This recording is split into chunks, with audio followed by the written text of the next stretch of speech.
Welcome to a very special evening. It is so special that I might be thinking that I'm dreaming and I just don't want to wake up. It's great to see so many of you, friends, supporters of this institution, people who love the arts, people who love architecture. Just a quick raise of hand. Who is in the architectural universe? Oh my God, I never thought we had so many. Let me tell you, for Kansas City, I think this is a record. And okay, another test, because this is the city of architecture for sports. Who among you are in sports architecture? Oh my God, so imagine we have all the Kansas Cityan architects that are not in sports architecture. So I'm sure there's another conference or another thing going on that took them all away.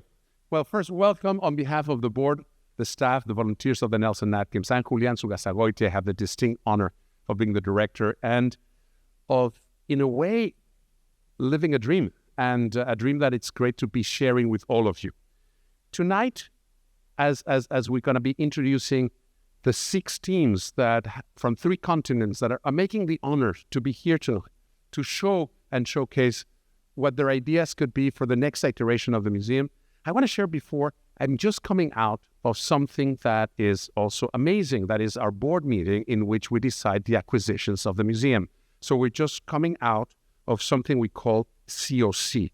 COC stands for Committee on Collections, and it's a board-designated committee, and we have just voted in amazing art.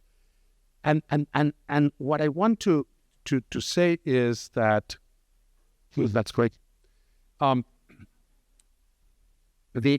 And I don't have a PowerPoint because I will encourage you to see some of the real art in person. But there has been, to celebrate our 90th anniversary, a lot of donations and a lot of magnificent works of art that have come to us. And today, one of the things that we will be inaugurating on December 21st, and that is also a major gift that we have received, we are inaugurating an exhibition that will feature highlights of the Lawrence Lithography Studio Archive. And so we've become, Kansas City and the Nelson-Atkins have become the repository of the works that, through his life, Mike Sims, the legendary printmaker that, thanks to some 2 incredible Kansas Cityans, made Kansas City their home, even if it's called the Lawrence Lithography Workshop, where it was founded. And so you will be able to see this exhibition in our American wing, opening on December. The gift came, and again, Mike Sims was housed at the Belcher Art Center, and so this gift is a great gift from Dick and Evelyn Belcher, who, before you applaud, hold on a second, and they deserve an applause, and I know I'm gonna be then reprimanded because I'm gonna bring this to everyone's attention, but Dick and Evelyn have become and been awarded the Philanthropist of the Year by Ingram's Magazine. And so, Philanthropist of the Year and great donors.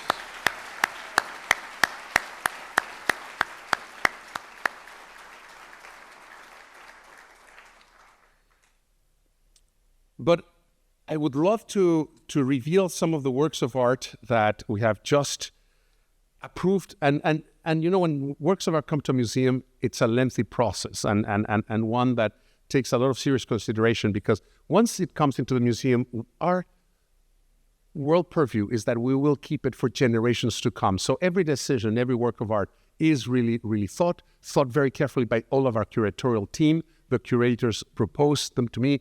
Once I review that and we have important discussions, and perhaps those are the best days I have in the office, is when the curators show me things that they're considering. And then we bring it to the board, and the board have great presentations as we had today. But today, I want to celebrate a couple of works of art that have been given to us in honor of our 90th anniversary by the William T. Kemper Foundation, Commerce Bank trustee. One that you might have already seen in our lobby, one that is amazing, and we had to build incredible scaffolding and everything, the Gran Exonet by Venezuelan artist Elias Crespin. And if you see it, it's always moving, and it always is in a different moment of that. To complement that, and now there's almost a theme around the art walkway, We just inaugurated today, and you'll be among the first to see it after you leave. If you go down the walkway in the block building, you will see our most recent acquisition, thanks to the William T. Kemper Foundation, the fabulous Carlos Cruz Diez work of art. And I say it's a work of art that moves as you move, and it changes colors as you walk through it. So I invite you all to walk one way or another, and you'll see the incredible changing of color. So it's a kinetic work of art because you're moving, the work stays the same, but the colors that come from that piece, some are just created in your retina. So in a way, the artist says that he does his part, but us as observers and witnesses complement and finish the work of art.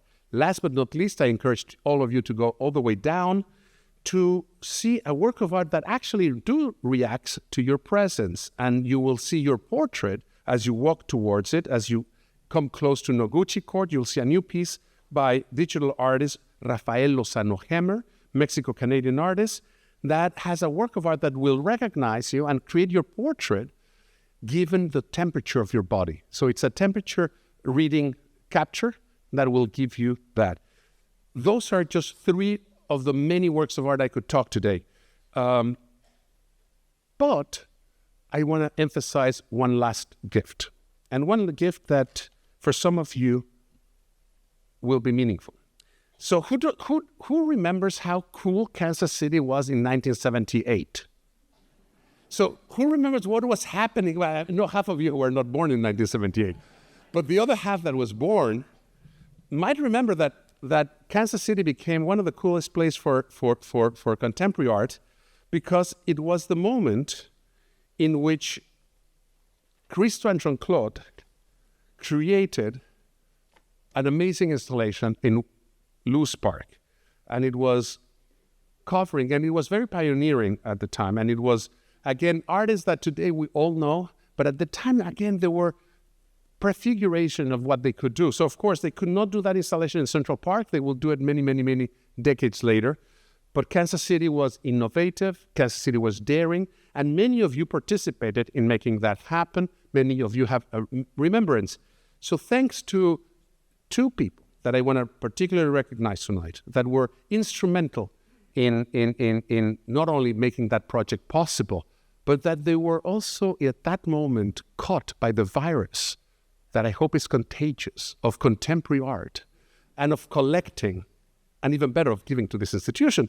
That kind of virus was really caught on when John and Sharon Hoffman started working on that project, and that project caught the imagination of the city.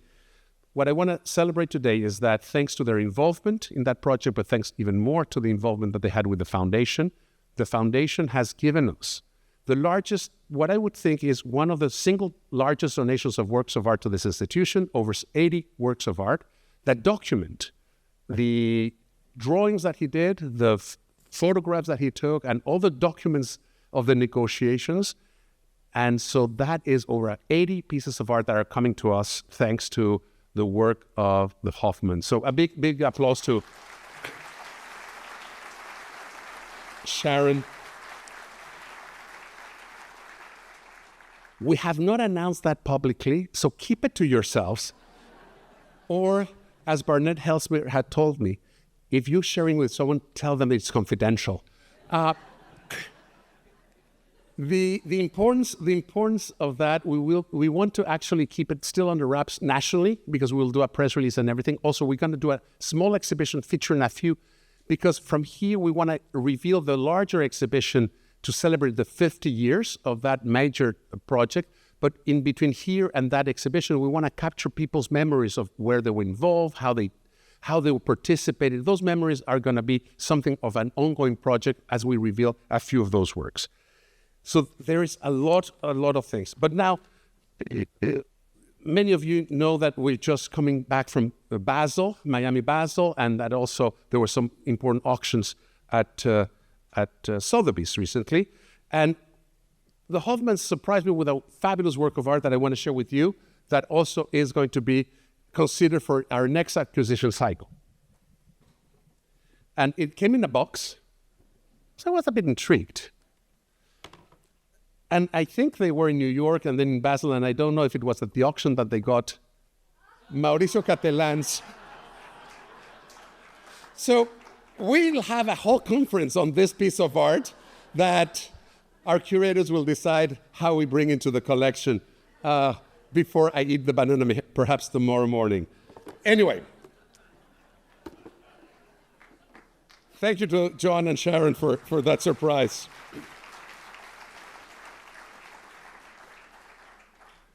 On a more serious note, I'd really want to thank all of you for being present at a very important moment for the museum, in which 6 finalists of our project of expansion are here to present ideas of what they've done.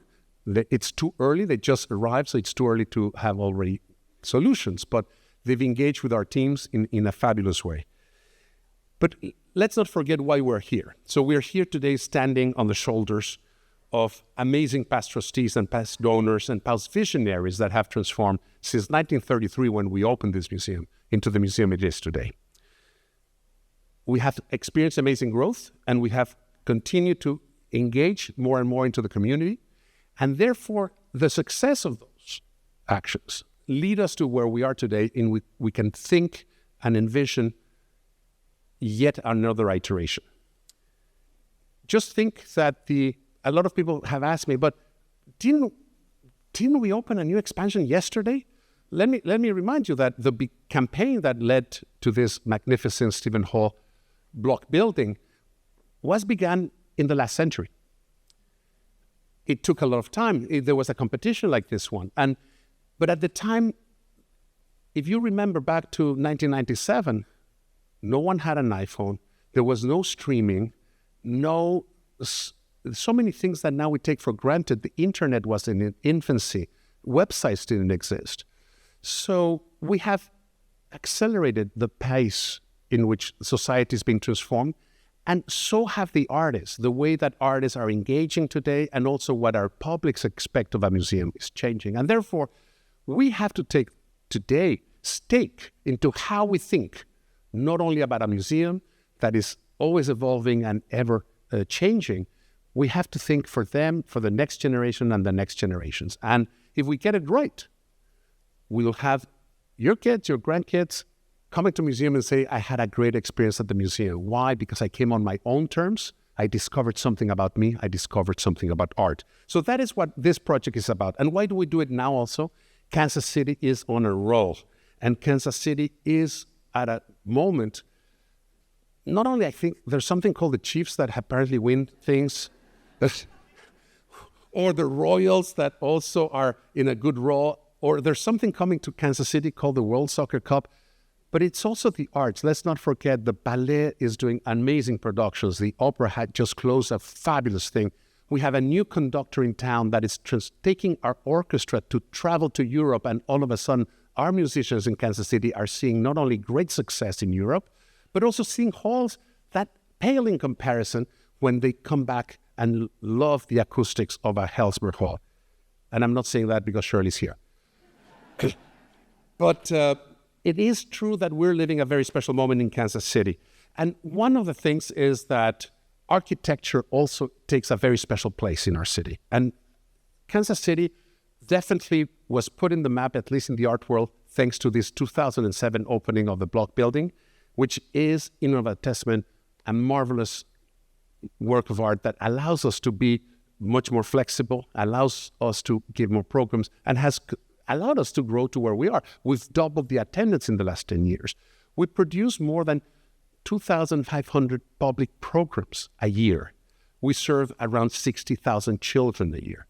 But if we give ourselves and we're at capacity, meaning that it's like, that is capacity, and if we give ourselves a better and larger and more public, more transparent, more welcoming facility, with that addition that all these great architects are saying, like, this is a difficult puzzle and it's such a beautiful campus, but they're all thinking that way, we will be able to reach in the foreseeable future 1 million visitors a year. So that in of itself, it's the moment of all you have to applaud. Having an impact into our community for more than 1 million, yes, thank you. But thinking about architecture in this wonderful auditorium has also been a joy after the responsibility of having a beautiful building like this one, the 1930s Right and Right building and the Stephen Hall building. Architecture has been in our DNA. And I want to recognize one person in particular that over the last 10, 15 years has brought many of the architects that we'll sing today and many other architects through the years, through the Atkins Lecture. I want to recognize Marilou Browse, and if Marilou is here, I want her to stand up and receive an applause.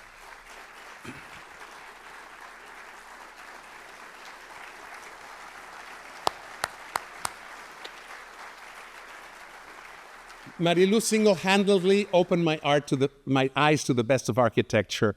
And again, thanks to her, Kansas City has better architecture. This hall has received the Atkins Lectures that were fabulous and will continue. So thank you, Marilou, for everything you have done for us.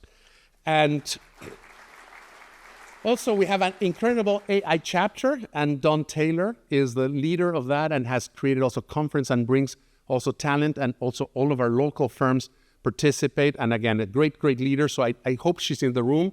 And yes, she's there. So big, big congratulations.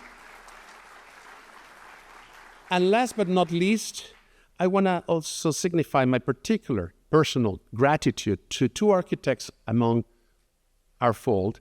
Steve McDowell, the founder of BNIM, who is on the board of the Nelson-Atkins and is constantly advising me, giving me tips and speaking in my ear and speaking on the ear of all the board, but also has the elegance of saying, I cannot be on the selection committee.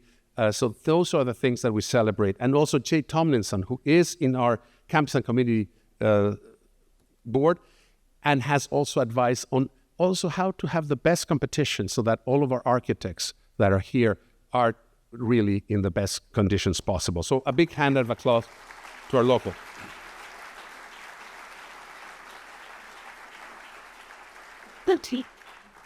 And I just want to say to all of you now, I thought that this was not going to be so astute architects, but because I thought we would have also a lot of people who were thinking, I want to do a project at home or a project like a stadium, because a lot of people build stadiums here, and there's been a lot of conversation. So tonight, there's a lot of architects here, so all of you who are thinking of remodeling your home or building a stadium and anything in between, you'll never have this quorum of architects to talk to. Please. With that, let me just end by saying that I'm blessed to work with not only an amazing board, and a board that has dedicated and given a lot of time with retreats, with their advice, with a lot of time to think where we are, to stop when we needed to stop, to continue when we needed to continue, and to propel this institution forward. And the same is true of the amazing team of all the staff of the museum. The excellence that they bring day in, day out, inspire me every day. Our strategic leadership group that is comprised of 12 people have informed what we call the brief, what we gave out. And I've been rewarded by listening to the architects saying how inspiring that brief was. And that is maybe the result that we had 182 submissions. Now, let me tell you, 182 submissions, 7 pages each. The type is like 9, so tiny. My eyes still, I don't know how they have recovered. But it was the most extraordinary inspiration ever to see all those many proposals. And again, my gratitude to the selection committee for reading each and every one, annotating, and the discussions that ensued to be able to, impossible task, but come up with this amazing group of 6 that you will be hearing.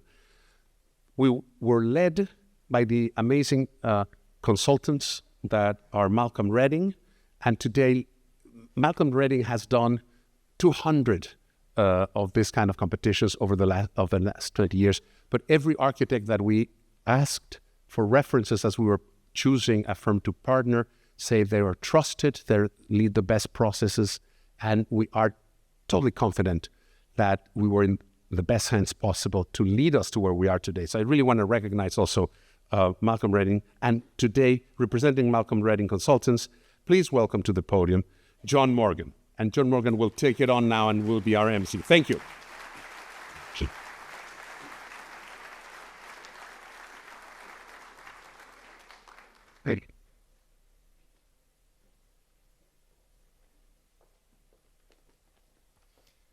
Good evening. I hope you can hear me at the back. My name is John Morgan. I have a confession. I am also an architect. I am a British architect. I don't know if that makes it any different, but anyhow, here we are amongst architects and, of course, the wider community. Now, my job is to host, and also I think I've forewarned all of the speakers to keep time so that we can get through this evening and you can hear their presentations. Each has been asked to speak for 10 minutes about their approach and their background so that you have a better understanding of what they will bring to this competition. Now, for the competition itself, there's a reason why we're calling it the Global Architecture Competition. As Julian has said, we did receive over 182 submissions. It's worth also explaining that they came from over 30 countries, from all sorts of practices, various sizes, experience levels, and they were also asked to put together a multidisciplinary design team. So in addition to, reading all of the submissions, it was really interesting to see the range of responses and the depth of experience. And of course, when we got together after an initial review, I think it's fair to say that, working with the Architect Selection Committee and the trustees, a rigorous process was followed. And it basically involved going through all 182 submissions and then working through various filters and then getting it down to sort of a red, amber, and green rating. And then we had discussions over 3 days. And at the end of that process, we arrived at the short list of 6 competitor firms. And here we are. So how we got here was an incredible process. And of course, it's important to say that we really are just at the beginning of the process. The second stage of this competition, what we're about to effectively share with you, is in its third week. So the brief was issued late November, and the architects have had time to review the brief and all of the briefing materials, all of the CAD drawings and background information about the site and the institution. And there's a lot of reading to do. It encompasses several volumes of information.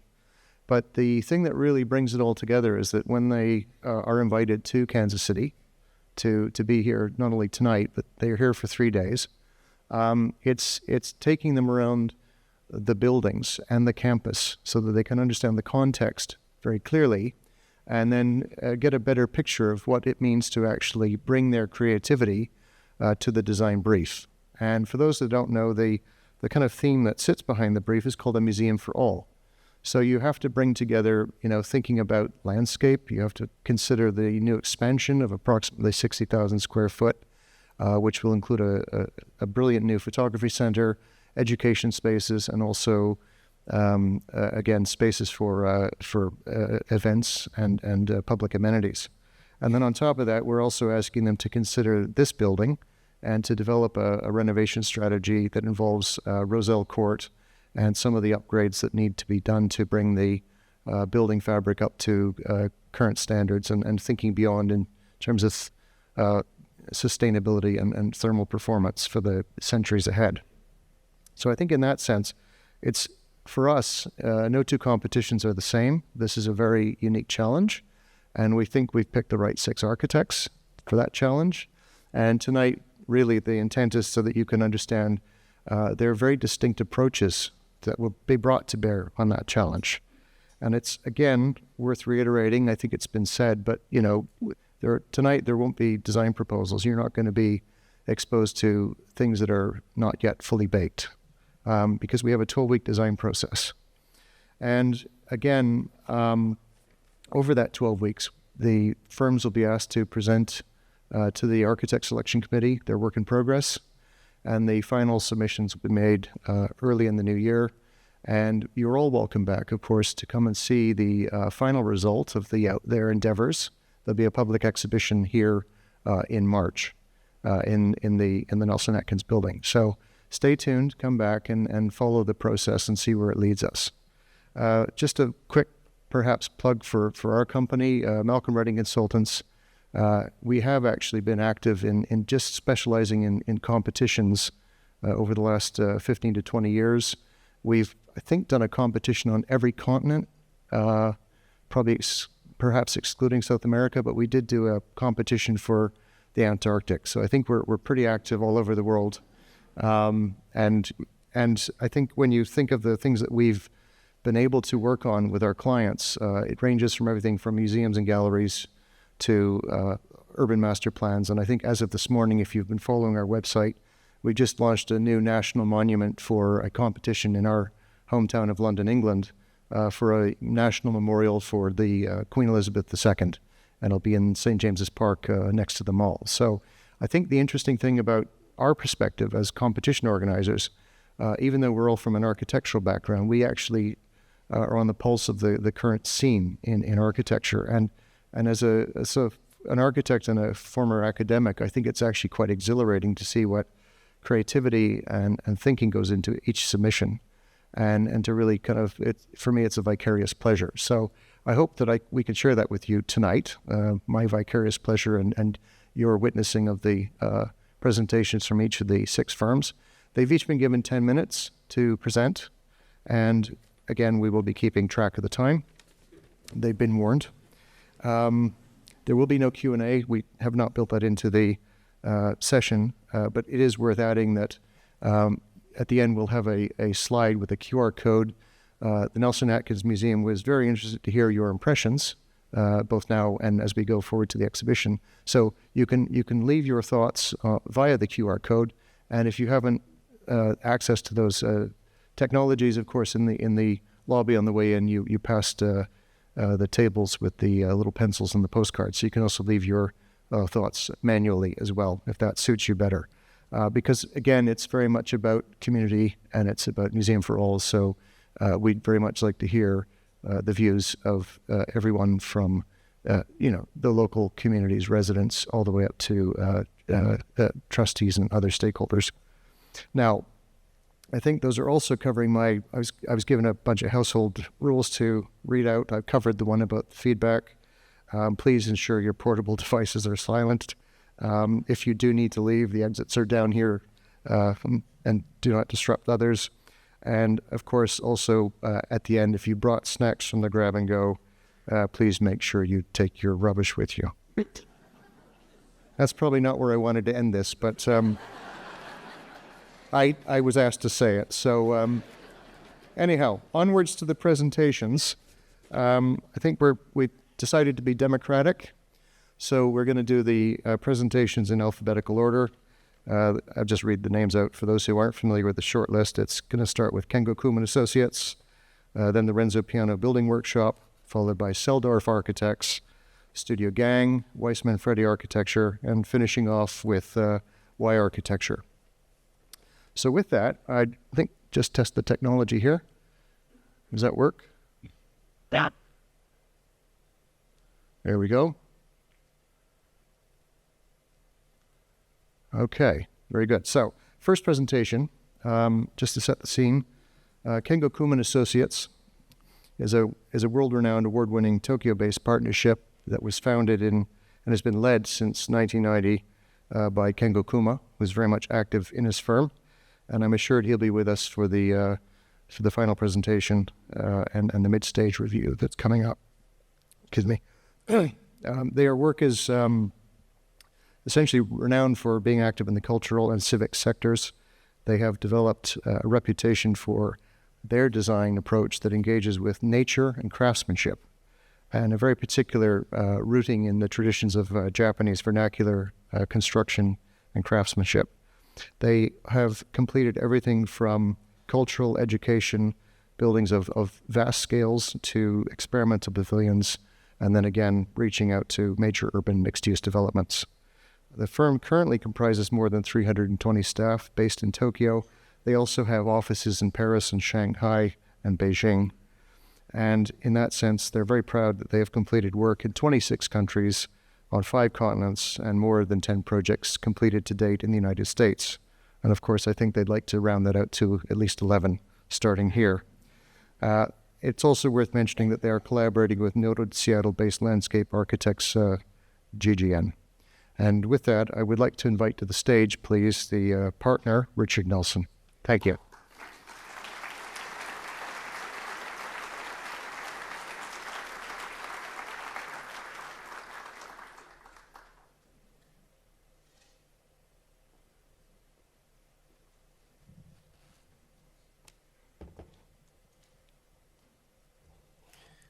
Good afternoon. These lights are quite bright, but it's a pleasure to be here, and thank you to Julian and John for the kind introduction. Again, my name is Richard Nelson, and no familial relationship to the founder of this museum, but I'm honored to share the name.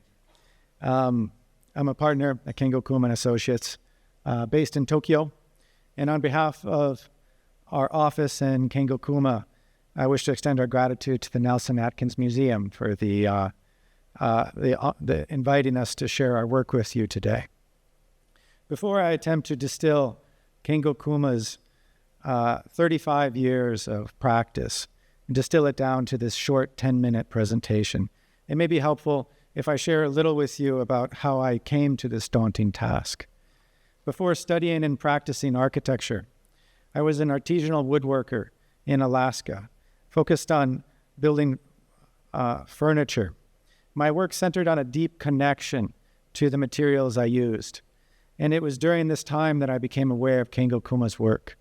His humble and poetic approach to nature, craft, and materials, woven into a meaningful identity of place, inspired me to a career in architecture. And today I'm honored to share how this ethos comes to life in a curated selection of 9 projects. And please bear with me, I'm going to have to move rather quickly to relay the layers of depth and meaning in each one of these projects. Oh, that was the first page. We'll move on to the second.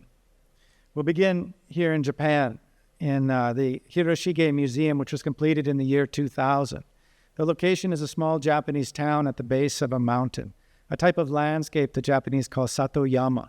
The term combines Sato, which means village, and Yama, which means mountain, symbolizing a life deeply intertwined with the land. The museum design honors that relationship on multiple levels. On the urban scale, its low silhouette preserves the villagers' view, and the void in the middle connects the villagers to the shrine with a ceremonial path and gateway. The next slide brings us to the human scale. These photos show a hierarchy of natural materials, all sourced from the mountain, from the cedar eaves to the stone paths and the translucent paper screens on the interior. The architecture is woven into the life of the village and nature. The superimposition of thin layers also conveys a connection to the art of Utagawa Hiroshige, housed within the museum. Both the art and the architecture offer a sense of motion and depth. This layered depth and transparency also underpins the next project. Excuse me. This is a small pavilion named Chidori. It means 1,000 birds in Japanese. Here we explored how lightness and transparency can be expressed through blending modular design with traditional joinery. The upper diagram illustrates the joinery technique assembled entirely without nails or adhesives. The structures can be disassembled and rearranged, adapting to new purposes. It's a poetic reminder that architecture can express flexibility and freedom. Like life itself, it can be both resilient and open to change.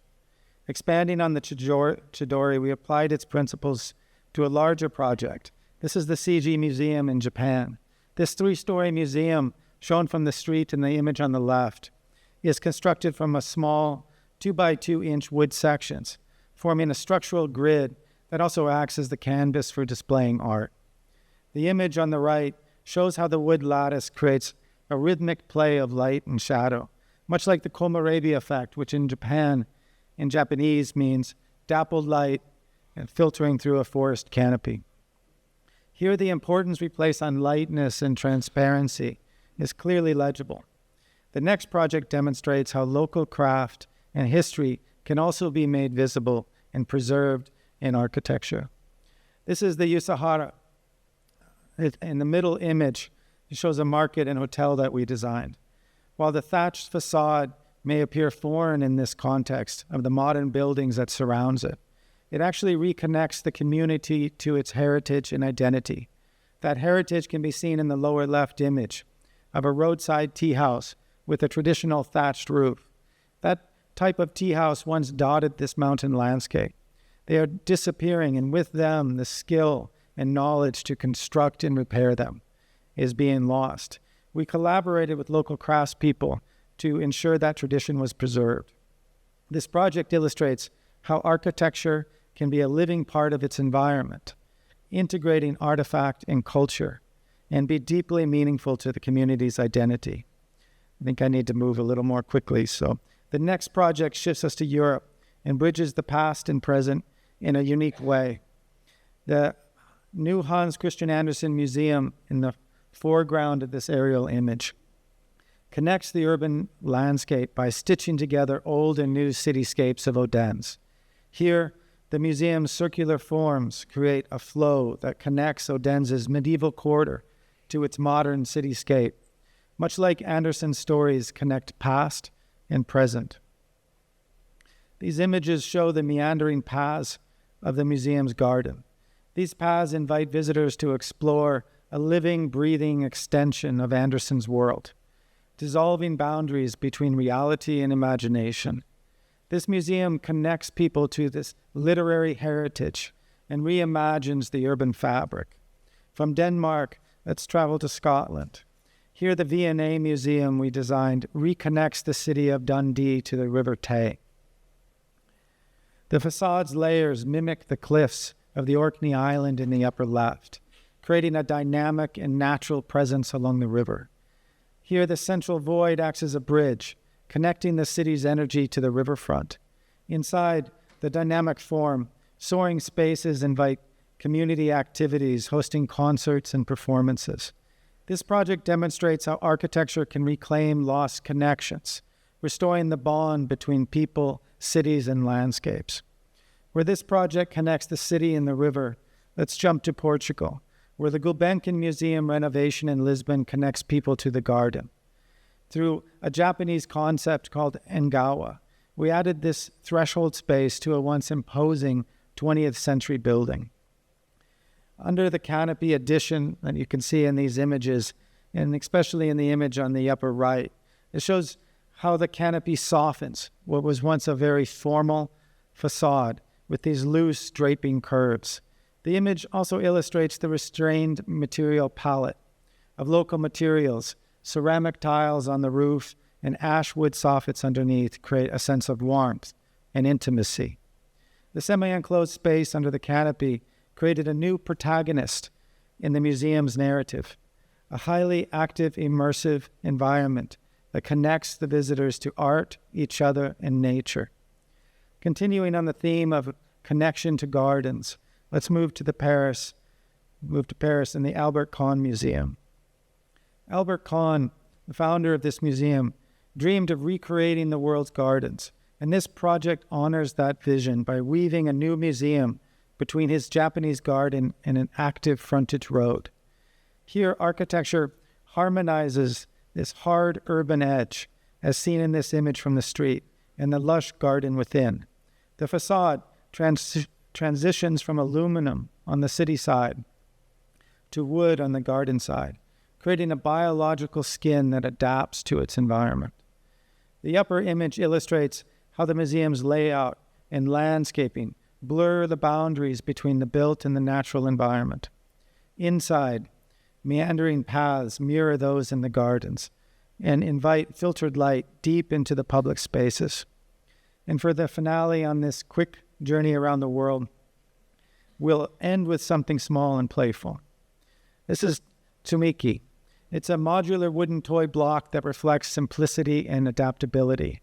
It may seem strange to conclude with a toy after such projects that we've seen, but this toy design reinforces a common theme in our design philosophy, which places an emphasis on interconnected relationships and adaptability over formal shapes.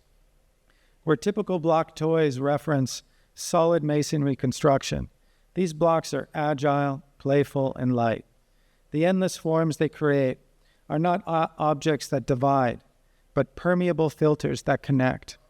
Instead of creating walls, they create apertures where light, breezes, and life filters through.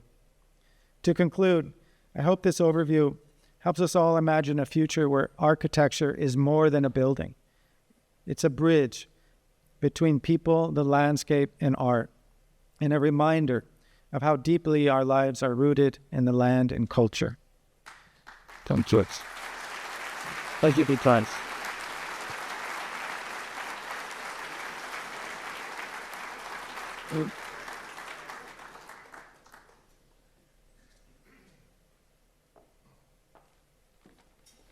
Thank you, Richard, for that presentation.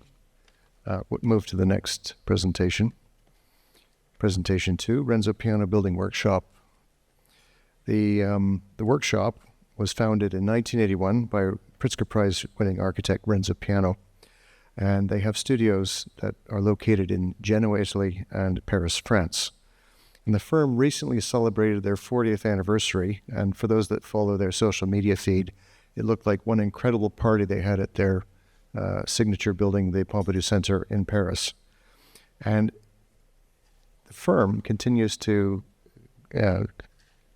pursue a limited number of projects under the leadership of Renzo Piano and his partners, including Elisabetta Trezani, who's with us today. And it's really interesting that they have developed their own design philosophy that underpins the design for the various building types and projects that they pursue. They have a humanist focus, and they blend their buildings in with their context. They pursue environmental design, and I think their buildings are instilled with a deep sense of community. And I think that's reflected in the aesthetic and the way that they actually express their architecture, which again is very different to some of the others that we will see here this evening. So with that, I would like to invite to the stage 3 individuals: Elisabetta Trezani, partner, Carrie Joyce, associate, and landscape architect Liam Mahoney from West 8. Please come up.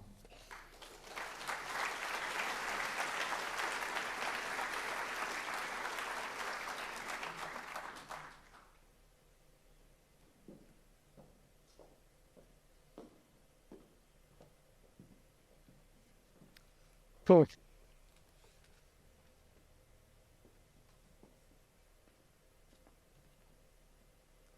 Good evening, and thank you to the Nelson-Atkins Museum to choose us to be part of this great competition.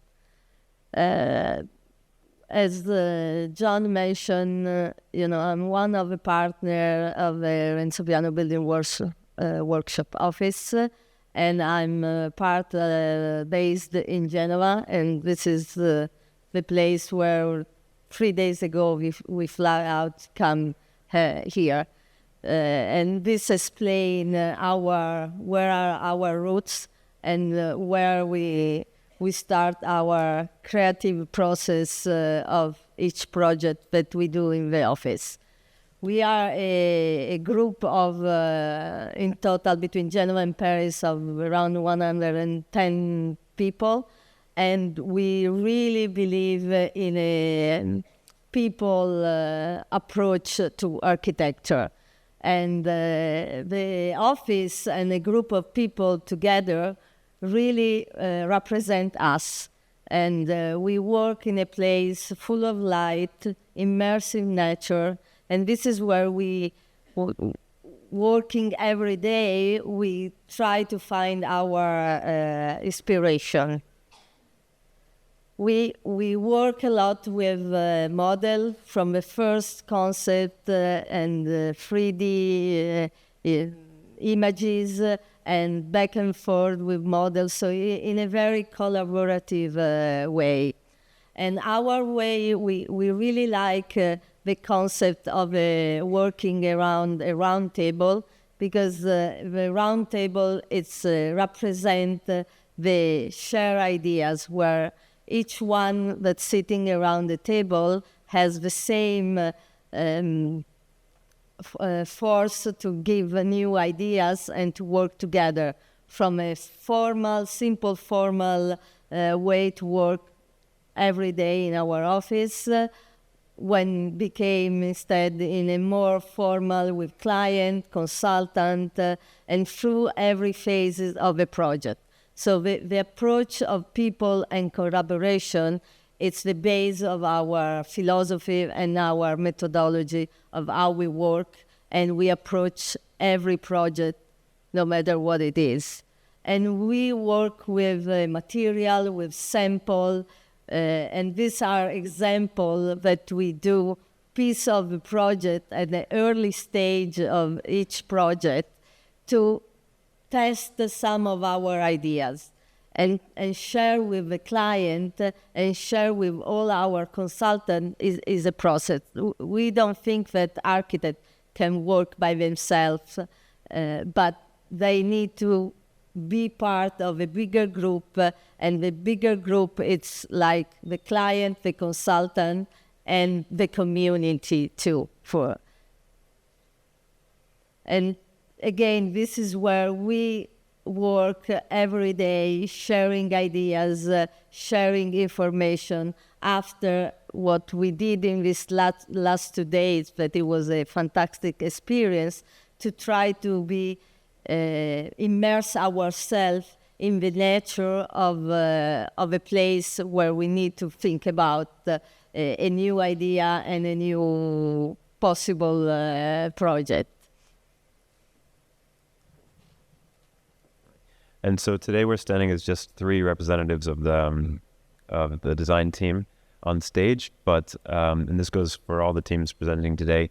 There are a lot more faces behind the scenes. So of course we have Renzo Piano, who's the design director in the office, Elisabetta Trezzani, partner and president of RPBW, myself. We have a large team of architects behind the scenes, 3D modelers, BIM modelers, people who work in the physical realm, also the digital realm, bringing these 2D drawings to life in 3D.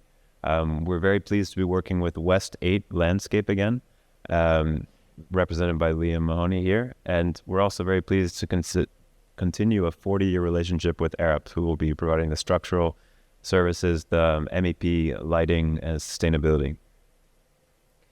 This is a brief sampling of some museum projects that we've done around the world. Each project is very unique to its site, but even more so to its clients and to its user base. So in the end, the projects take very different forms based on these factors. We've picked out a few projects of our that we've completed that we feel are related to this particular site, the Nelson-Atkins Museum site, in a certain way. And we'll start with the Menil collection, which was one of our earliest projects, our first project in the United States. It was completed before I was born, so it's a bit awkward presenting it. But I did live right around the corner from it, so I think it made a huge impact on the art world. But I think one of the best things about the Menil Museum is that it was kind of a very small museum that did a very big thing in the neighborhood. It really belongs to the neighborhood, and it's really a space for people to come and enjoy.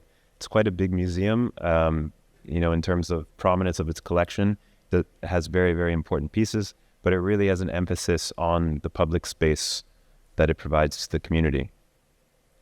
The High Museum in Atlanta is an expansion to a Richard Meyer project. It's always difficult to work on projects that are expansions of other great architects' work.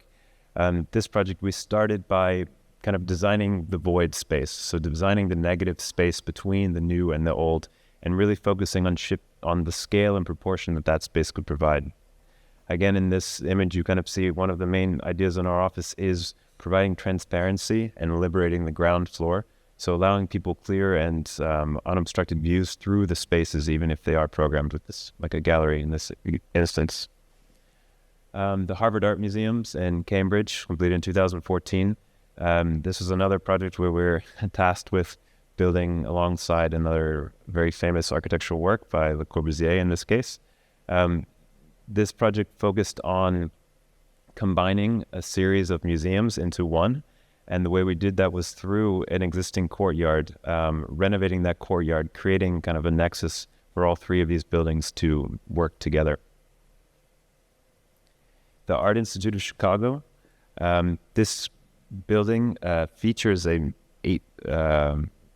Beaux-Arts, a classical Beaux-Arts building that faces west towards the city of Chicago. Our new expansion rotated that 90 degrees, facing north towards Millennial Park. This is one of the main public spaces in Chicago where the most important cultural events happen. And the big focus of the project was kind of turning the orientation of the site towards this new public realm. And the last project is the Academy Museum of Motion Pictures in Los Angeles, which opened in 2019. It's another renovation and expansion project. It featured an existing department store, actually, which was renovated and repurposed to house the Academy's collection. And it's really a project that exists in contrasting dualities. So it exists in new and old, in light and shadow, in a building that's light on its feet, that's nimble, and a building that's very heavy and very strong. It's also something that plays into an existing cultural campus.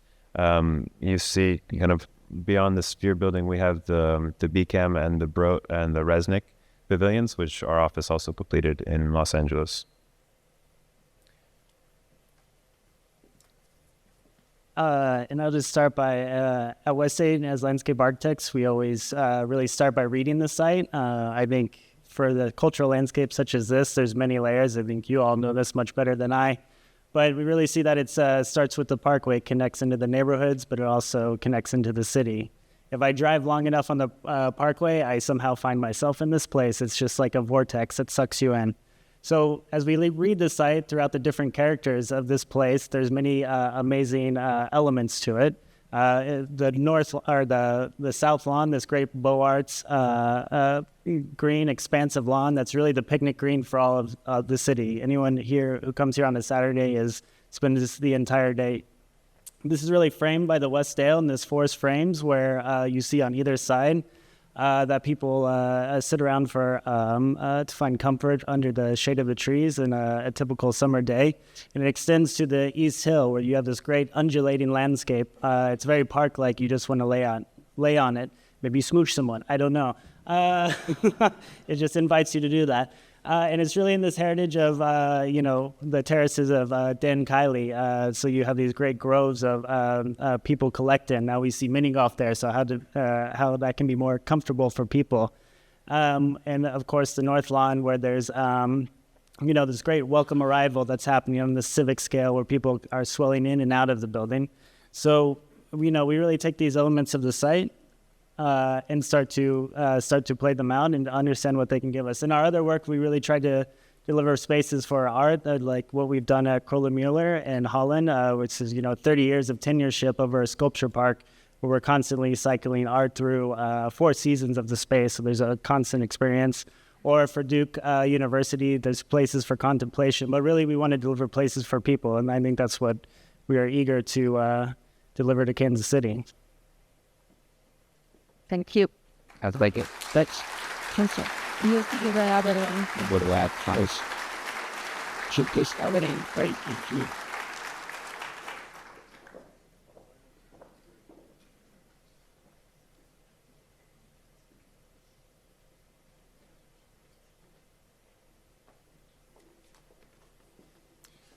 Thank you to Elisabetta and colleagues for that presentation. Third presentation will be from Selldorf Architects from New York. Founded by Annabelle Selldorf in New York City in 1988, they have since developed an expertise in the complex requirements of cultural projects, and they've completed a number of museums, galleries, exhibition spaces, and artist studios. Most notably, their recent work with the Frick Collection, the competition win for the National Gallery in London, which is currently on site, and the Museum of Contemporary Art in San Diego. The portfolio is recognized both nationally and internationally with AIA design and other awards, and a range of publications ranging from Architectural Record, the New York Times, Vogue, and the Financial Times. So very much in the current discourse of culture and contemporary museums.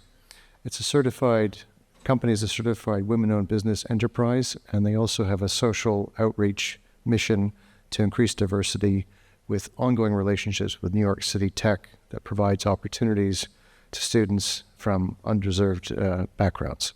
So in that sense, it's interesting to see how they span the worlds of culture and social concerns. And in that sense, I think we'd all like to invite to the stage Lisa Green, partner, accompanied by Eric Kramer from Reed Hildebrand Landscape and Eric Skouras from Turo Architects. Please welcome them.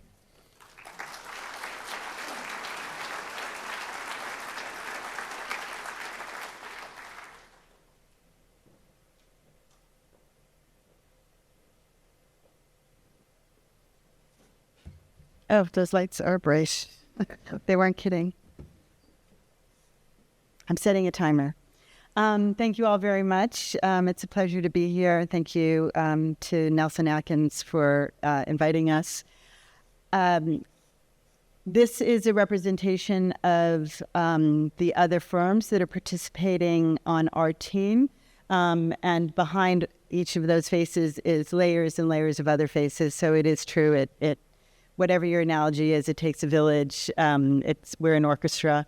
I do want to point out that we were lucky enough to include some of the key team members who were part of the block building expansion as well. So we have the structural design consultant who worked with Stephen Hall, the lighting designer, and Arab as well for MEP and other related disciplines.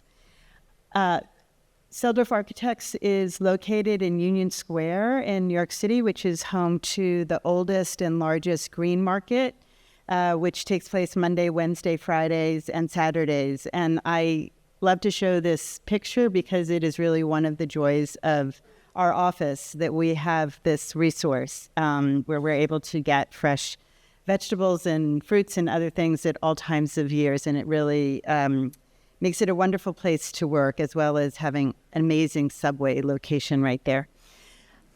This is our office. It's a large loft studio. The floor above was one of the homes of Andy Warhol's last factories. So we have, I think, good art vibes in the building where we're located.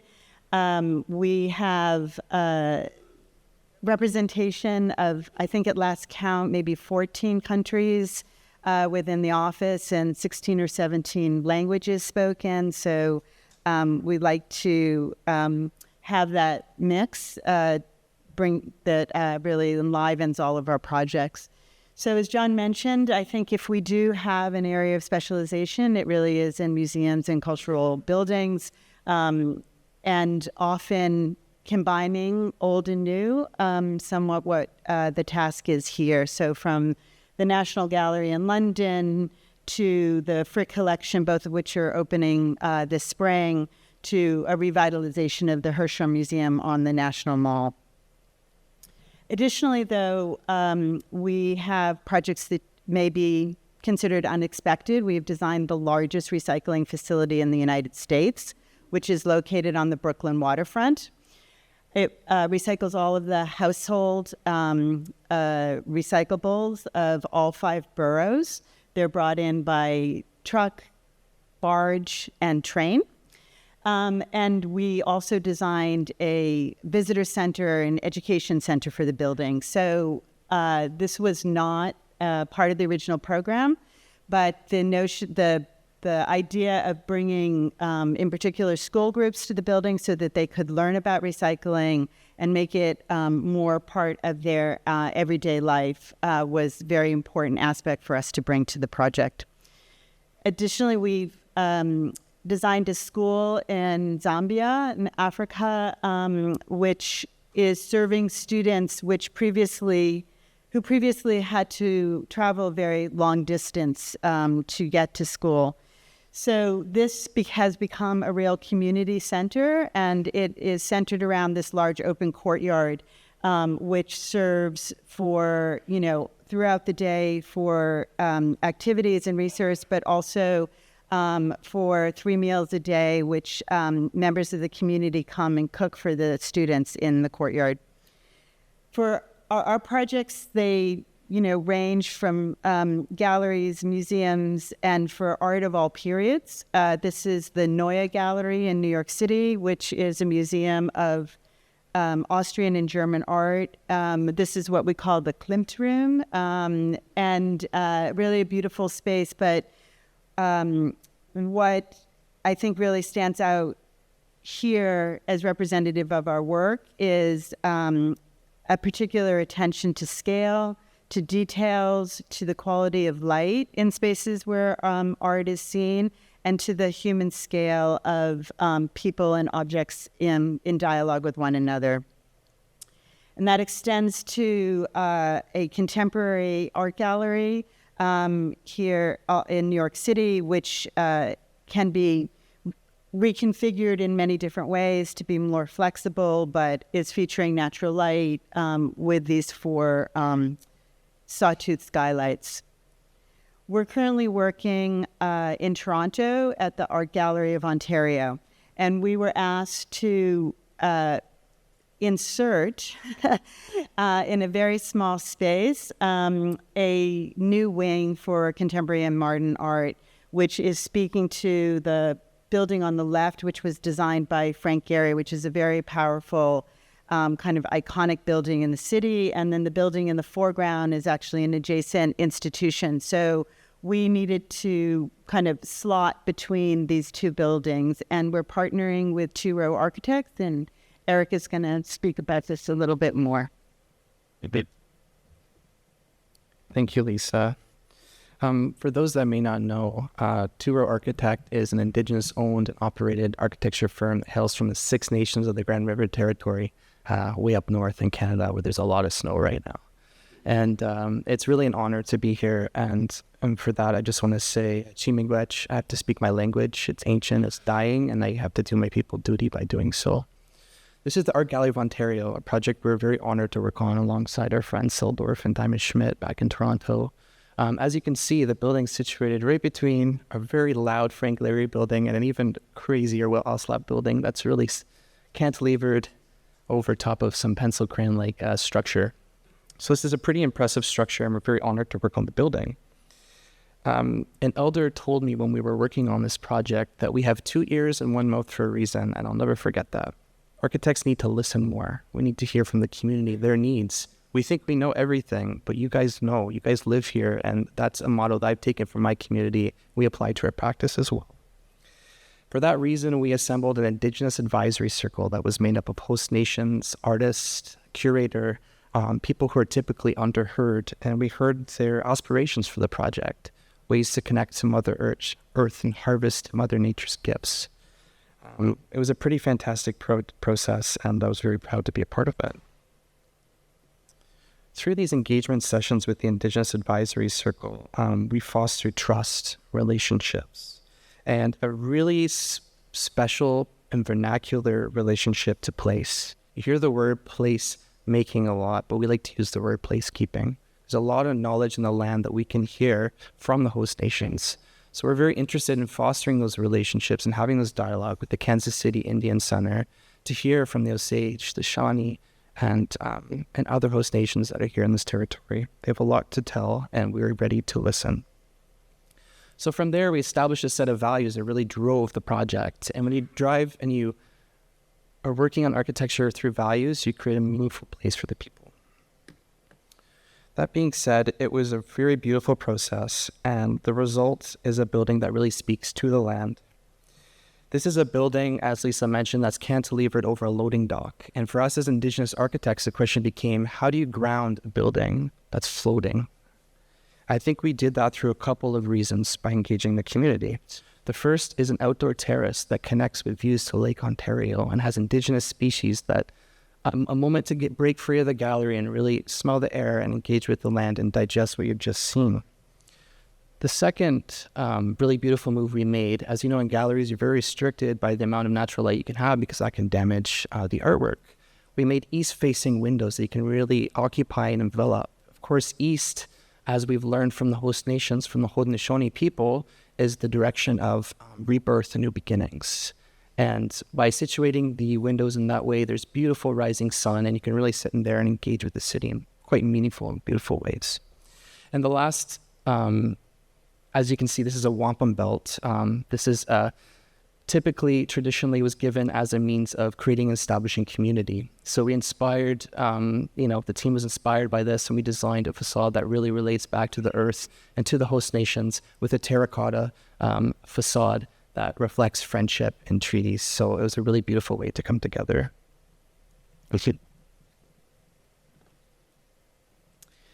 At Breed Hildebrand, we are landscape architects. We do work at all scales and across all types, but we love our work with cultural institutions that believe that their landscape is critical to meeting their mission, which is why we are happy to be here. You have done that for years, and you will continue to do that because you have put landscape at the center of this project as well. We also thrive, quite honestly, on complexity, on the idea that two things can be true at once, and that is necessary when we think about landscape. Here are a couple themes that we think are going to drive this project. One is that we have to be urbanists. We love cities. We think that building the public realm is building the most important fabric of our communities. And we are working with nature always, and our work must build the biological and ecological communities around us at the same time. We think that our work must be contextual. It must be related to its edges. It must knit and contribute to the places which it occupies, and it must be only able to be and exist in those places. And at the same time, it should differentiate itself and define itself and make places to be and to gather that are unique and special and memorable. We really believe that the landscape is the kind of critical infrastructure of civil society. It is the places communities come together and grow. And it is also the places where we as individuals find our voice and make our experiences and our identities known.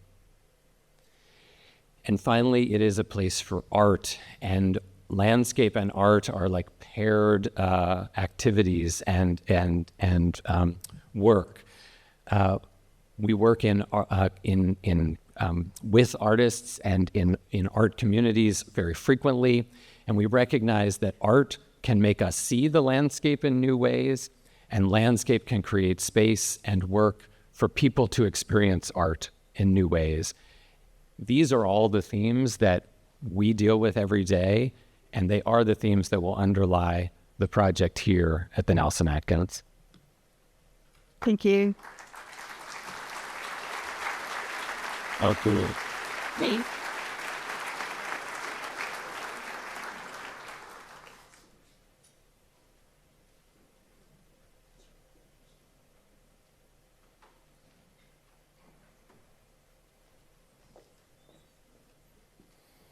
Okay, thank you to Team Selldorf for their presentation. Moving on to the fourth presentation from Studio Gang. Founded and led by Jane Gang, Studio Gang is an architectural and urban design practice that is headquartered in Chicago. And they are a collective of over 130 architects, designers, and planners who focus on creating innovative projects that bring about measurable positive change for their users, communities, and for nature and ecology. And I think it's interesting that they refer to this mission as a actionable idealism. This has led to collaborations with renowned American cultural institutions such as the American Museum of Natural History in Brooklyn, the Smithsonian Institution, the Arkansas Museum of Fine Arts, and the National Aquarium. And this also extends to other fields of inquiry. I believe that Jean has recently published a book entitled The Art of Architectural Grafting, which is a very interesting exploration on how horticultural grafting practices can inspire a new paradigm for sustainable design in architecture. So therefore, I would like to invite to the stage Jean Gang.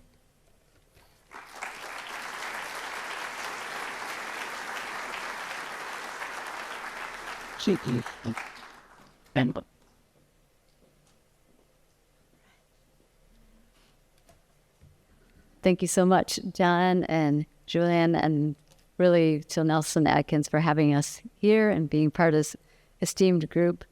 I thought I could use this time just to talk a little bit about who we are and how we got started. I'm Jeannie Gang, and I started the firm really by myself back in Chicago, and it was based on this love of community, and a lot of the first projects that we had were community centers. Today, though, it's about collaboration.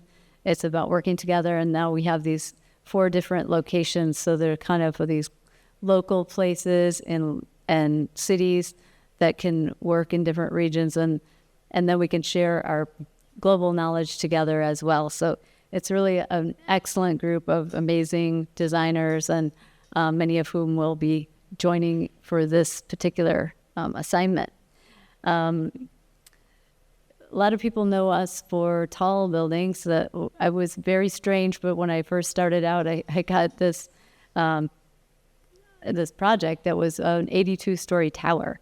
And so in doing that project, I tried to think about, how people could be part of a tall building, which seemed kind of isolating, and also be part of the city at the same time. So where are those places where we can connect to our city and connect to each other.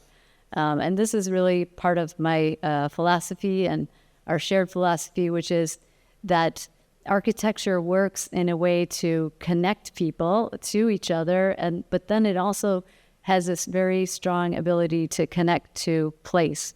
It's great to talk to a room full of architects today, because it's something that really, I think a lot of us share that feeling. And so it means that you need to find out what is important about the place, but also about the people themselves. What drives them? How do you make something that's relevant for each and every project? And that was a boathouse from Chicago, one of our projects that really deals with also the health of the river, but makes a place for students to go after school. So it's really kind of opening up students to this wider ecology, but also performance, and helping them to do better in school and get into colleges. We really love sustainable work, and a lot of our work is working with timber, which is a very low embodied carbon material, and recently just opened the California College of the Arts in San Francisco, which is a place that has a lot of making and community as well for the students. We work on the scale of civic impact, and we kind of call it that because it is trying to make an impact. This is a recent project in Memphis on the Mississippi River, and it's a park that we did together with Scape, who is also our collaborator on this project for Nelson-Atkins. And together we learned what this community wanted, and it was kind of very simple things. I think working on community centers and for the first projects made me hyper aware of that every building is in a way a community center. So this is the approach. Here, people wanted simple things like restrooms and concession stands and a place to play or dance, so flexibility. But it was set on this beautiful stage of the Mississippi River. And so working together with these communities and different groups, we formed this one group called the Youth Design Leadership Group that helped to come up with ideas. And that really helps everybody feel part of the project. And then it has a much better chance of success, I think. And this project finally was opened, and is to great acclaim. And all the people who were against it in the beginning now say that they were for it and later on. But actual idealism was just kind of a way to sum up what drives us, what motivates us, and it's really to use architecture as this medium that can make positive change. And even if it's step by step, it really has a role to play in trying to create this better world, better cities, and better connections to landscape. One of the things we do in our process is start out by trying to frame a question, and I probably get that from being a teacher, but to try to, if we can find a question that is relevant, not only for ourselves in the project, but for the users and maybe even other architects, what is everyone working on? That's what we kind of try to do for each and every project, and in that, if we can answer that question with the project, it feels like it's a success.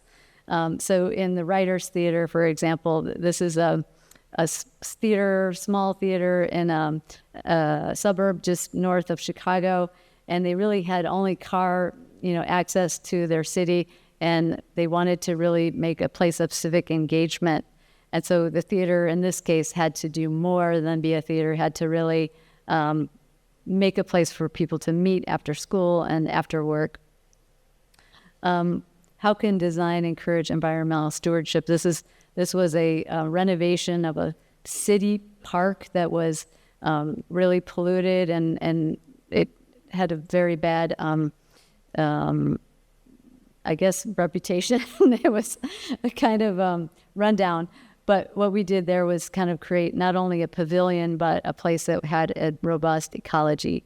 And now people really love this, and things that happen there are things you didn't even plan for, like this dîner en blanc, which is like just a very impromptu dinner that takes place there. At the American Museum of Natural History, we're really trying to reach students and visitors to wonder and have more curiosity about science, especially in a time where, you know, the science education in the U.S. is very low. I think we're like 27th or something in the world in terms of our science education. So that really had that mission, and we hope that people will find curiosity and want to reach out and become scientists and teach each other. Sometimes it's using an old building, grafting something onto it that's new, giving it new life, but keeping the old, and to make a more robust architecture. This was a former powerhouse that is now a health, I love the irony, the health and recreation center for Beloit College. And then finally, just with museums, this is a particular museum that I think is relevant to this project in that it was a historic museum with many different additions, and they wanted the museum to be more welcoming. It was very closed off to the nature and to the outside and to the city. And so our project was about really thinking about it differently. It was, if you look in the upper left, like a project that had been built on and added on to over time. I think it had 8 different additions, 8 different structural systems, 8 different mechanical systems. And it was really to try to make sense of all that and to create a place, let it break out into the park. So if you see the lower left is the final project, a kind of new spine that helps it to engage with the surrounding nature and create places that people can have programs and just be there, really making it a museum for all. There are places within it that people can drop in and make art. There's art classes.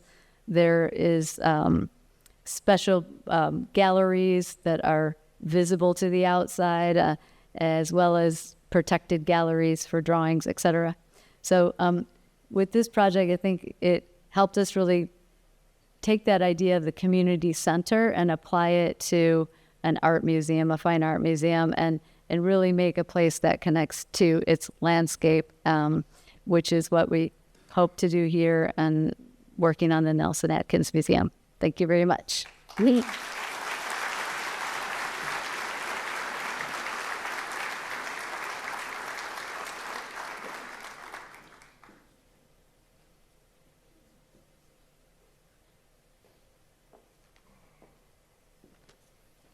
Okay, thank you. Thank you, Jane, for that presentation. We're moving on to the 5th presentation. Next up was Weiss Manfredi Architecture from New York. Weiss Manfredi was founded by a competition win for the Women's Memorial Education Center at Arlington National Cemetery. The founding partners, Marion Weiss and Michael Manfredi, have since grown their practice with notable projects and awards, including the 2024 Louis Kahn Award and the 2020 Thomas Jefferson Foundation Medal in Architecture. The firm is a multidisciplinary practice that engages with landscape, architecture, and urbanism, and they are particularly interested in redefining traditional relationships in practice, whether that refers to as a somewhat elastic definition of architecture, by weaving it together with the looser ends of art, infrastructure, and ecology in order to create new mediums for public engagement. We look forward to seeing how that manifests itself and has been applied to recent projects, including the Seattle Olympic Park and the Tampa Museum of Art. I would therefore like to ask you to welcome to the stage Marian Weiss and Michael Manfredi, founding partners.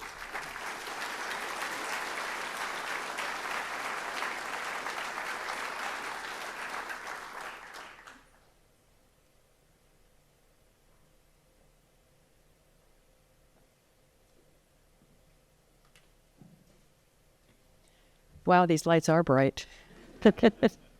Good evening. I'm Marian Weiss, and with Michael Manfredi, we're speaking on behalf of our team, and just incredibly honored to be included in this collection of stellar voices to be able to speak about the future horizon ahead for Nelson-Atkins.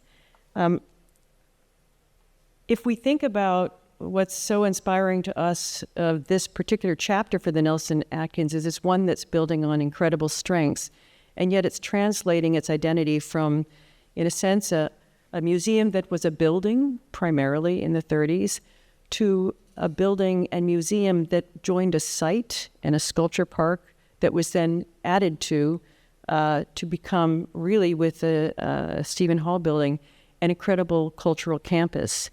And in that, the kind of programming and discovery of art is something that has been inspiring for us for a while.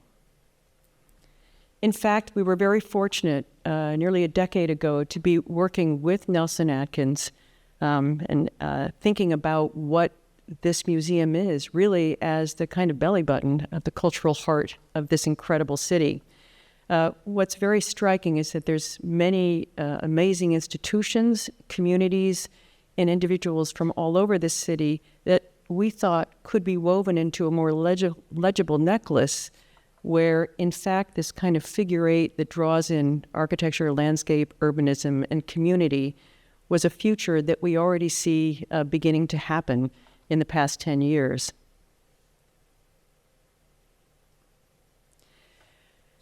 For us, beginnings are always hard, and they're always interesting. And I think John mentioned the Women's Memorial, which was how we begun our practice. We always felt that it seemed somehow misguided to think of architecture, landscape, urbanism, and art as separate elements, but wondered what would happen if they could be seen and woven together. And so we entered for the first time the Women's Memorial competition at Arlington National Cemetery.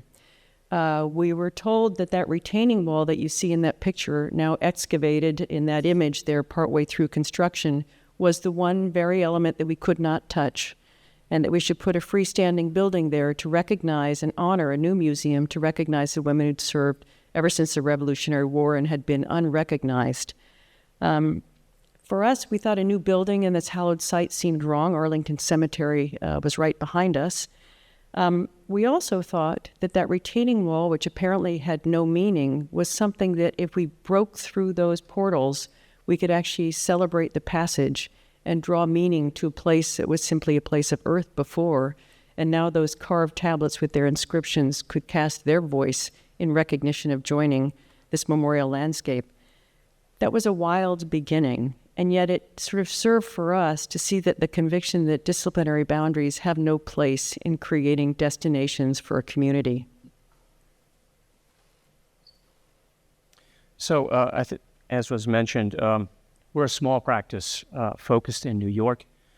And actually, we're very pleased that 4 of our senior members are here and have had an opportunity to kind of really understand the ethos of this place, because I think, as has been said, architects often need to start with questions and understanding kind of a DNA. We have an incredible team. We have landscape architects, Scape. We have spatial and experiential design, a minority firm, We Should Do It All, which I love. I think we should always say we should do it all and actually act on that as designers. Structural engineers, we actually have Severed, which have done a number of very well-known museums internationally, and actually the partner is a native Kansas Cityan. And then we have MEPFP, JB&B, also an internationally recognized firm with strong experience in cultural institutions. we share this, both Mary and I teach, and I think as has been noted, it is important for us to think through how we see the specifics of a site. So we are working with a local, very highly regarded Tagliaferro and Brown civil engineers, because I think the ethos of a place starts with the subsurface and how that subsurface, in a way, bubbles up to create a real surface of great interest to us. We started our practice with this idea that the nexus between architecture and landscape, between public and private, was in a way one of the great curses of our contemporary society. And I think we, like many of our colleagues and many of you in the audience, believe that great design transcends the disciplinary distinctions that I think have burdened us. So most recent book, Public Natures, I think in some ways, with its title carefully chosen, very much thinking about nature and architecture. In a way, architecture is part of nature. Being public is central to our practice. So 2 projects that very much look at that kind of intersection. The image on the left is the Green Tree Foundation for the United Nations, a kind of a Camp David outside of New York. And then the project on the right, the Brooklyn Botanic Garden Visitor Center, which was started when Brooklyn was actually a very much this neighborhood, a transitional neighborhood. So the idea of creating an institution that was first and foremost welcoming and inviting into the kind of magic of the Botanic Garden, which in a way is, a Botanic Garden is an institution that thinks like a museum. It's a cultural institution. Rather than art, it's a kind of living set of artful elements, horticultural treasures. So in a way, it's a building that you can slide through. It's not a building that's an object in and of itself. It's a building that, as you can see, these kind of kids who may never not have an opportunity to understand nature are invited in a playful way through the kind of soft curves that in some ways are kind of symptomatic of the kind of experiential character of the Brooklyn Botanic Garden. At times the building whispers, it almost disappears, as you can see in the upper left. And at times there are galleries that talk about the treasures of the Brooklyn Botanic Garden and that kind of intersection between the city and its horticultural assets, horticultural pleasures. We're currently working on the Tampa Museum of Art in Tampa, Florida. And what's particularly interesting and relevant to us is that the existing museum, which you see in the kind of far right, the sort of elevated, very elegant box, but very hermetic, I think was an opportunity for us to think about how the museum could be a much more open and inviting participant, a sort of civic member of its community. So the idea of opening up the box quite literally was first and foremost. So the image that you see across the lower left was the ground floor, which had been completely opaque, virtually kind of closing itself off in a very introverted way, was an opportunity for us to kind of reassemble, redefine the interiors so that they could be much more open. And like you, the Tampa Museum has an extraordinarily ambitious educational program. And the arts, I think, are under siege in many, many public settings. And this was an opportunity in a way to kind of start to reconnect or rebalance that equation. So art classes are woven throughout the course of the day, including the evening.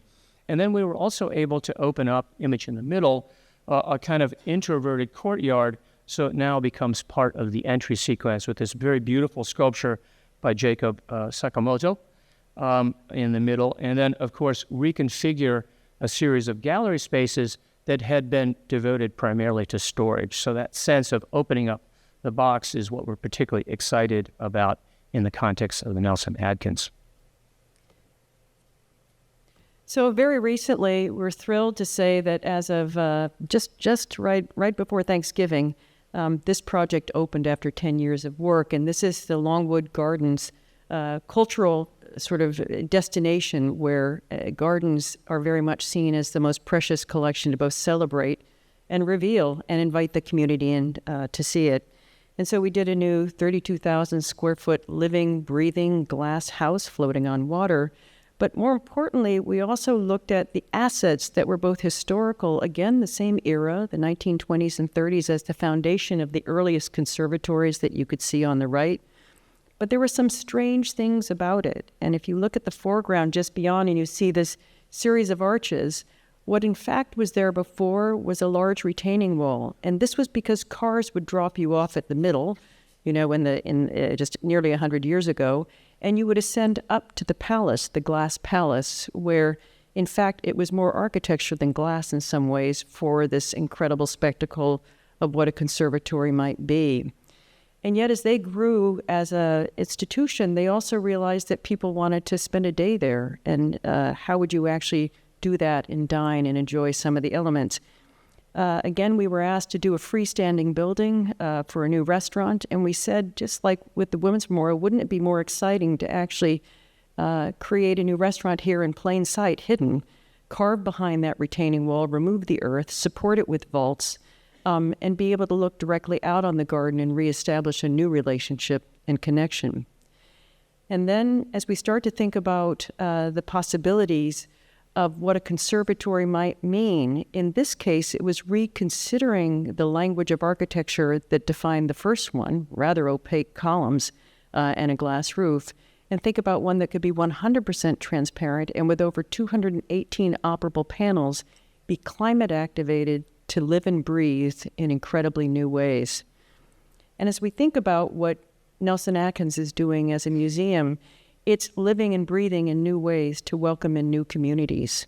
And in this case, just at the verge, just right before opening day, it was very interesting to realize that we love to be in museums where collections are special and they feel intimate to us as individuals and sometimes wonderfully celebrated as a crowd.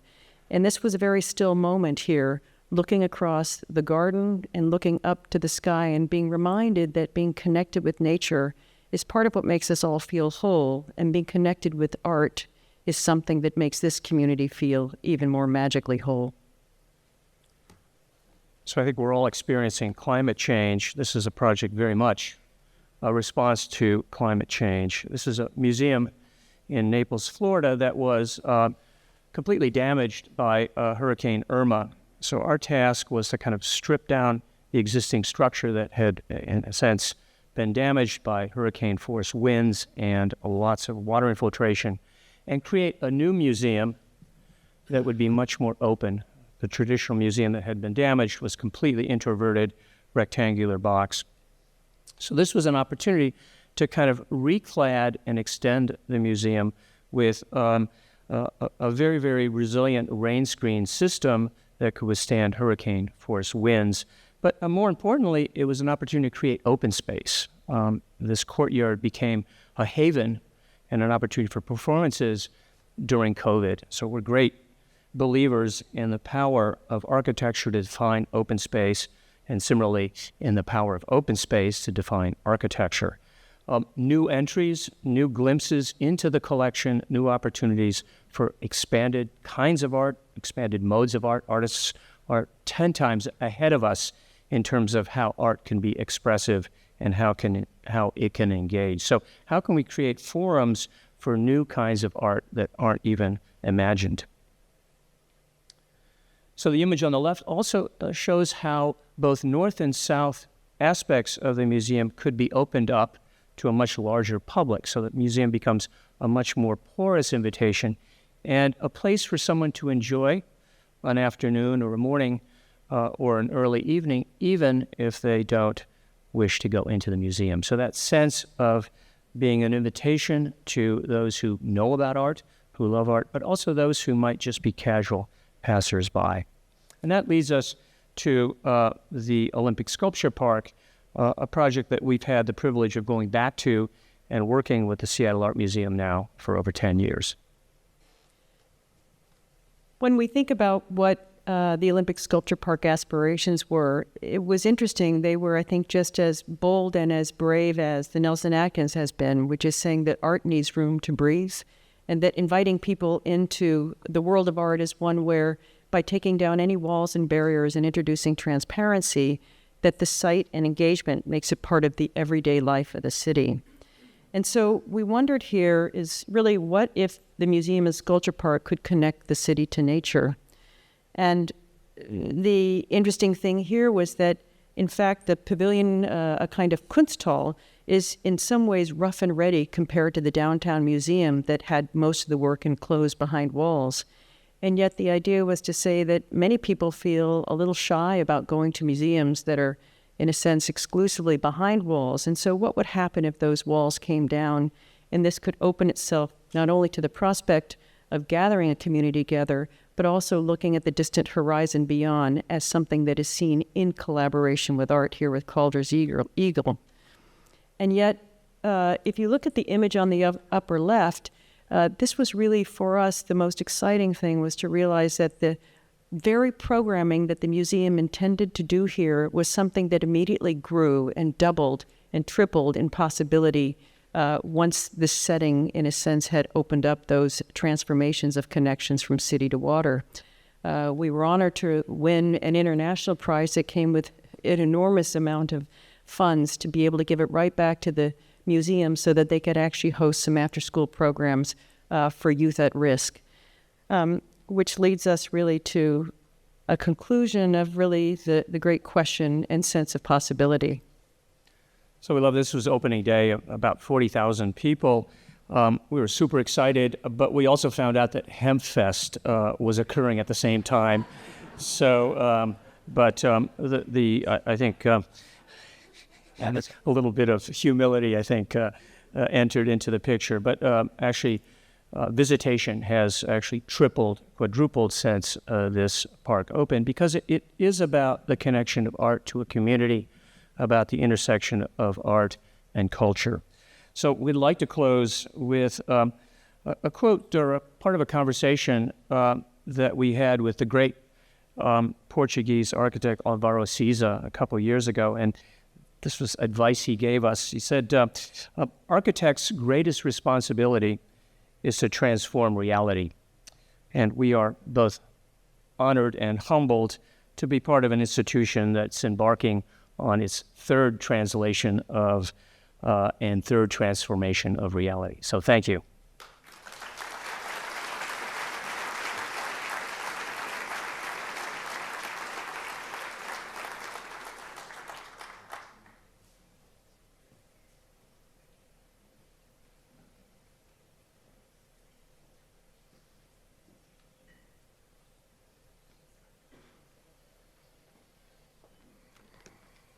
Okay, thank you again, Marian and Michael, for the presentation. The sixth and final presentation this evening, Why Architecture, founded in 2004 by Kulapat Yantrasat, apologies for that. Why Architecture is a multidisciplinary firm dedicated to creating lasting connections between people, culture, and place. They have studios in New York and Los Angeles, and they actually collaborate within their offices across the disciplines of architecture, exhibition design, and landscape architecture.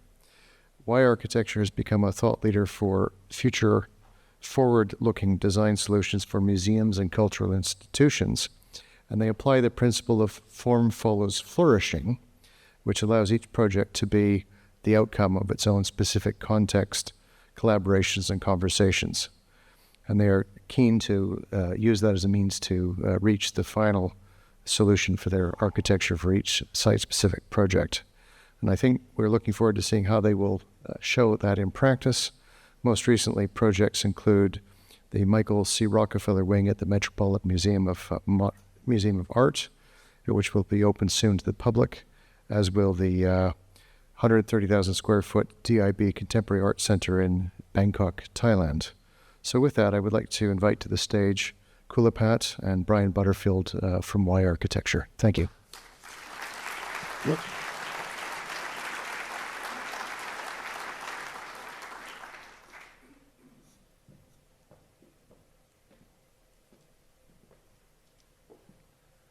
Hello, thank you very much for coming, and with a warm welcome, and thank you for the Nelson-Atkins family for inviting us here among our great peers.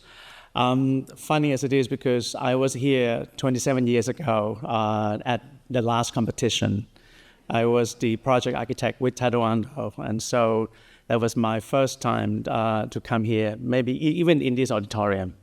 And through the years, I've been coming back, lectures and talks, universities, Manhattan, Lawrence, and many others, and really follow the growth and the evolution of the museum with great interest. So obviously, it is a great honor and excitement to be here today as well. So thank you again. And as John mentioned, I think we are a multidisciplinary firm. We also believe that architecture is like cooking. It should be done locally. It should be done with the people coming together. So Brian is the director of our museum workshop. He's based in Los Angeles. Kira, our landscape architect, is in the crowd. We have our local collaborators in the audience as well. So we're all here trying to cook an idea together for this. I think that's part of what we do. Oh, how do I move back? Let's see. Oh, maybe this one. I apologize. Okay, here we go. Yes. And so one thing that we believed in is that museum, which is in a way a product of the 19th century, is finding its 21st century connection.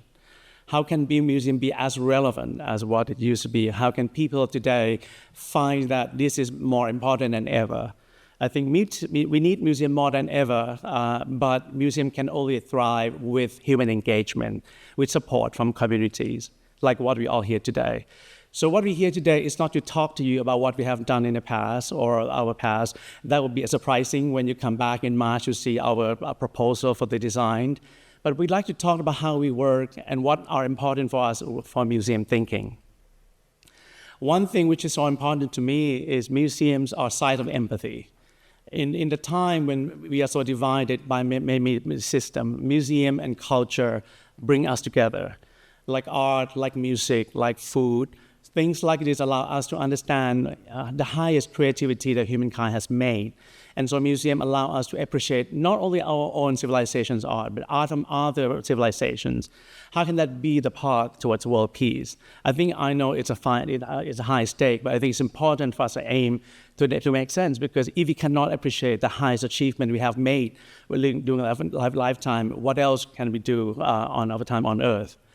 The other part is to make it happen, is we spend a lot of time talking to people who don't come to museums. Like, why don't they come? What's wrong with that? How can it be more relevant and more part of everyone's everyday life? So this is something that I concocted, which is, it's from peacock to octopus. Museums, in a way, is designed as a peacock. It's beautiful, it's amazing, but it's not touchable. It's most of the time very opaque. So the idea of trying to make a decentralized experience as an octopus, reach out, nimble and flexible, reaching out into the city, reaching out into the garden, it has been a practice that we have been using in many of our museum thinking. The other part is what I also deployed as a way of dealing with historic museums. For example, in this case, the Speed Art Museum in Louisville, Kentucky. The idea is not just to do a facelift, or to add an appendix or new wing to a museum, but how you provide a holistic way of looking at the new life of museum forward. If a museum is a living person, it has lived before you. It will continue to live after you, on through. You only touch the life for a very short time. Within your lifetime, what you do is not to embarrass that museum by putting it on into something just for today. You think long term, you think how the health and well-being of the museum can do. So we do that by thinking about this acupuncture point. What are the problems that happen? Circulation, fragmentation, experience, visibility, connection, urban intervention. Many other things that we think about not only inside the museum, but also outside to make it relevant. And the other part, which is quite true, especially so in this case, we always think that the site is the museum, not the building.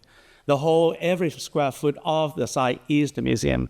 So when you step on it, you should feel you're already in the museum experience, not when you get into the door of the building. For example, this is the project that we win in competition for a music pavilion in Edinburgh, Scotland, just right under the castle. The idea of the park and the music and the botanical and everything weave into one aspect.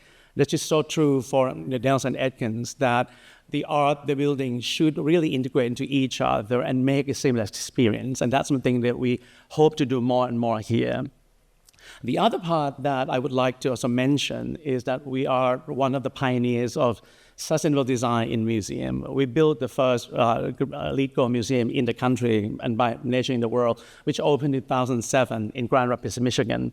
We went through the learning curve, understand what make a museum efficient as energy consumption, material usage, recycle, and many others. And all of these are more important than ever because we need to lead the way in terms of the vision of art and technology. How can be living a well-balanced life? So I think we are looking forward to also put that mission to work here as well. So this is the Harvard Art Museums, which you saw earlier from our colleagues at Renzo Piano Building Workshop. I wanted to stress that within our multidisciplinary firm, we have a team that works with the curators. So the placement of art, the understanding of visitor flow. In this case, it was connecting 3 buildings into one museum. So thinking about new penetrations through walls, a new curatorial journey, and the exhibition design and casework design that goes along with that. So we always want that to be intrinsic to our design thinking. So from the site down to literally the operations of the casework and how that affects both visitors and also the staff within the museum. This is the DIB Contemporary Art Center that John mentioned. So this also will open probably early 2027. It's really designed to be a public commons. So what you see in the middle will have a sculpture by Alicia Quade. It also will host music festivals, food festivals. The large billboard-looking thing to the right can be murals, artist commissions. It can be projections, either artist commissions or for movie night. The conical structure in the middle that you see is actually a purpose-built chapel for a very large Calder sculpture. We call this, this hub for the diversity of the arts because the truth is artistic production today is not what it was 20 years ago. Artists are experimenting with new mediums, and that includes a lot of community engagement and community-oriented performance. So we want to create a cultural hub to accommodate those things. We also like doing as little as possible sometimes. So this is the Marciano Foundation in Los Angeles. It's a former Masonic temple. This was the old fly space and orchestra pit. This is a sculpture by Adrian Villarojas. And really within this space, to be a wonderful, surprising encounter with art, you don't have to do too much. In this case, a coat of paint. We are seeing live arts and performance happen everywhere in ad hoc spaces as much as formal auditoriums. So we want to make sure that everything we do within the museum is looking at all the potential ways an artist may use that space. That, performance, whether it's dance, whether it's a musical performance, whether it's digital projections, that we're always thinking and even collaborating with artists that we like having conversations with about how they may potentially use this space now and potentially 20 years into the future. We also like working with the community. So we have a term we call inquisitive listening. We think it's really important to every process. We see workshops with the community as a design tool. In this case, this is the East Palo Alto Youth Artist Center. So we are working here with youths from the community, with community organizers, from the beginning of the project through to the end. This is the Newfields Museum in Indianapolis, where we had a very unique process where we did collages. This is for a children's garden and sculpture park. We produced collages. We then had workshops with the community where children could design their own children's garden and sculpture park through physical modeling tools. We then fed that into virtual reality and did subsequent workshops where they could experience their own designs in virtual reality. This engaged both students, educators, parents, museum directors. We've had a few museum directors with VR goggles on in our projects. Well, thank you again. I think if I can leave, I know there's a lot to take in for today from everyone. If there's one thing that I can kind of leave with you is why us, or why? We hope to show you how we work and why we do it. We believe in museums. We think museums are a solution to world peace, to how we live together, well-being and quality of life. It's a culture, it comes in many, many places. And I'm so proud to be with my colleague Brian and Kira as well. Side note, Brian actually used to work at the Met He was the head of exhibit design at the Met, so he is our client, but we were able to convince him to join us to really bring a holistic way of looking, not only just as designer, but as operator and people that have a responsibility in maintaining the museum as well. So on that front, we are so excited to be here. We hope for you to engage, and we have already have a strong local team. So you see us often on the street, walking around, talking to different kind of people to really understand what are the ingredients to make this cooking of the new vision make sense. So I hope that you continue to have interest on our project and look forward to seeing you in March as well. Good. Next slide.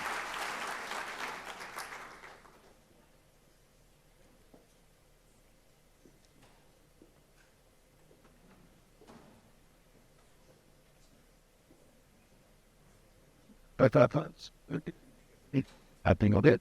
Okay. Okay, thank you to Y Architecture for that presentation. Now, there's a tradition where I come from, believe it or not, having spent time in Scotland, teaching at the Glasgow School of Art, there's a Scottish tradition called the Vote of Thanks, and I think really there's a few thanks we need to offer tonight. So I'm wondering if we might bring the house lights up just a bit, because I really can't see the audience. There we go. Okay, so first of all, as you have seen through the 6 presentations this evening, there are 6 competitor teams. They all have a range of interests and approaches, and while they share common interests perhaps in terms of architecture, sustainability, landscape, and working with traditional and historic buildings, they each have a different expression, and I think this competition is well served. And in that sense, I'd like to ask all of the competitor teams to stand up, and for the audience to please show your appreciation with a hearty round of applause.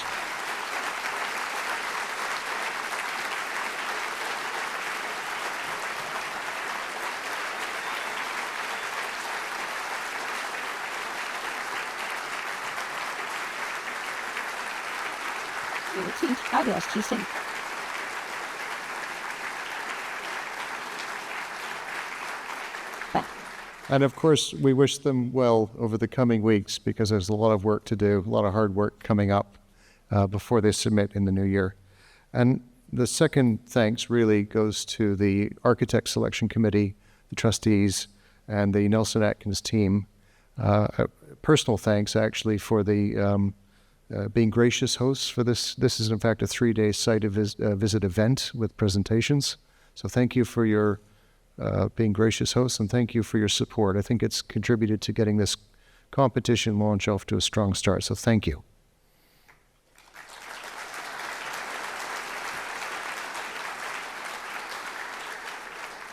And just a final reminder, if you'd like to share your thoughts, the QR code is on the screen, and there are postcards available in the lobby. So thank you again, and again, check in again in the exhibition when it opens in March. Thank you. Have a great evening. Safe journey. Sorry.